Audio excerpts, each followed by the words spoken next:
Hello everyone, Professor Murph here, and welcome to Storytime. Today we'll be talking about the War Party Handbook, narrated by none other than Cox Radio's Matt Ray. Matt is a wonderful narrator, but he's not a perfect man, so I must clear up a few mispronunciations. First off, my main character's name is Diane, not Diane. Secondly, my main villain is named Rautag, not Rotag. And for those of you who have backed War Party but have not sprung for the secret perk, what are you waiting for? You can't have issues 1 through 6 and not have the handbook. So back the handbook today. It's only $10 and shipping is free. Now, without any further ado, let's dive into it, shall we? The truth surrounding skinwalkers is something that is rarely spoken of outside of tribal circles. In ancient times, they were considered medicine men who'd been cursed after giving themselves over to dark magic and corrupted purposes, and like the Wendigo, spread terror and destruction throughout the untamed wilderness of North America. Some believed them to be fallen angels, or even the helpers of the divine beings left behind in the material world, possessing supernatural powers in their mortal form. Others considered them merely human warriors, disguised in the skins of animals, to instill fear in their enemies. They soon learned the truth, but did not dare speak of it, for fear of becoming cursed themselves. This type of wicked sorcery began to disappear in the 16th century, as many skinwalkers were hunted and killed by various tribes. Indeed, they were not immortal, but proved immensely difficult to kill. Such assaults would cost many warriors their lives, in some cases, even wiping out whole tribal communities. With the arrival of the new Europeans to the New World, the practice of transformation became even more rare, as less shamans passed on its secrets. Many focused their energies on more positive forces, such as using spirit animals to guide them. Animal totems were regulated to spiritual symbols of a tribe or individual, rather than the literal force that could transform them with supernatural power. Those who witnessed the skinwalkers in combat gave testament to their extreme size and ferocity, stating some appeared as tall as 2 or 3 times the height of an average man.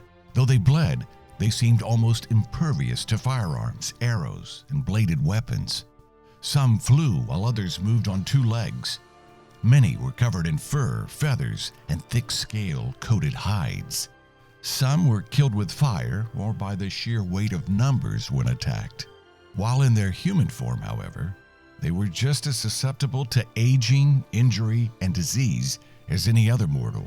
Most were killed in this vulnerable state, and the practice became a guarded secret in order to protect the identity of those who use such forbidden magic. Diane, totem, deer. Allegiances, Skinwalker tribe of unknown origin. Place of birth, St. Augustine, Florida. Marital status, single. Known relatives, Iota, mother deceased. Kaga, father deceased. Minjin, chief gray wolf, adopted father. Group affiliation, Timucuan and Alaquin peoples. First appearance, War Party number 0. Diane was born in the Weeden Island period in the northeast Florida region of the Alachua native land. Her name means deer in reference to her animal totem, which a medicine man identified at the time of her birth. Little is known about her family heritage beyond that of her mother Iota, whose husband was killed when she was still pregnant with Diane. She refused to speak of him for the remainder of her life, leaving Diane with many questions. Though not a shaman herself, Iota seemed to age very little once she reached the age of 11. Chiefs and medicine men believed her to be of divine lineage and kept her hidden away. She lived another 30 years before being allowed to marry, still having the appearance of a youthful teenager, though at that point she was in her 40s. Legend about her began to spread throughout the region, prompting a neighboring tribe of Ocali to raid the camp in an attempt to capture her. Diane's father, Kaga, was killed protecting Iota, and the Timucuans were victorious in the battle. Fearing for her safety, a pregnant Iota settled along the Florida coast in what would become St. Augustine. There, Diane was born. The year, was 756 AD. Dione would spend her first 50 years of life as an infant, appearing not to age at all. Ioti's location was kept secret for 7 centuries, with various members of her tribe's offspring assisting with food, shelter, and medicine for her and her child. Stories of the immortal mother and her daughter eventually spread. By age 14, Dione encountered a mysterious skinwalker known as Tahapka, who had tracked her after years of searching. He told her the Great Spirit instructed him to teach her the secret ways of transformation and that she would become a force for goodness throughout the ages. Dione began to fall in love with Tahapka, but he broke her heart when he told her they could never marry. He also warned her that in order to protect her power, she must remain a virgin. She would heed that warning, fending off advances both forceful and consensual.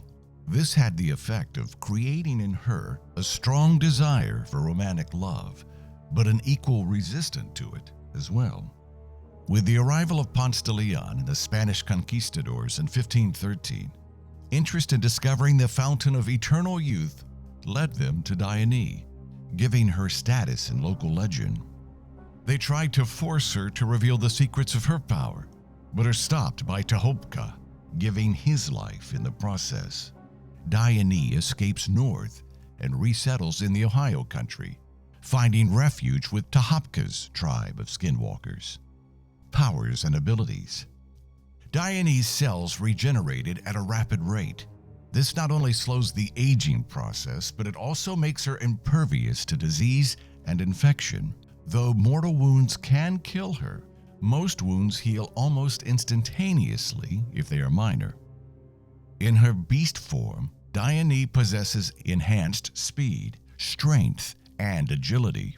Her sense of sight, smell, and hearing are also amplified. She can transform at will and without the need of a pelt. Special skills. Dione speaks multiple languages, including English, French, Spanish, Portuguese, and various native tongues. She's also highly skilled with the bow, spear, tomahawk, and various firearms. Because of her extended lifespan, Dione continues to expand her knowledge of technology, history, and culture, adapting with each passing century. James Ashworth, Totem, Wolf. Allegiances, Great Britain, Colonist, Skinwalkers. Place of birth, Muskingum River, Ohio country. Marital status, widowed. Known relatives, John, brother. Joseph, brother. Sarah, daughter. Rebecca, wife, deceased. Margaret, sister, deceased. William, brother-in-law, deceased. Nathaniel, nephew, deceased. Group affiliation, the War Party of 1756, Provincial Forces. First appearance, War Party number 1. History. James was only a teen when he first met Dione, who shared her powers with him in return for saving her life after helping her tribe defeat the Shawnee attack and saving the chief by killing Rotag's father. He would not see Dione again for 20 years. James would marry and have one daughter named Sarah. When war erupted in 1756, Sarah was taken by Rotag's band after they slaughtered James' family and burned his home. Enlisting the help of Dione, he reawakened the beast inside and committed himself to rescuing his daughter and killing Rotag once and for all.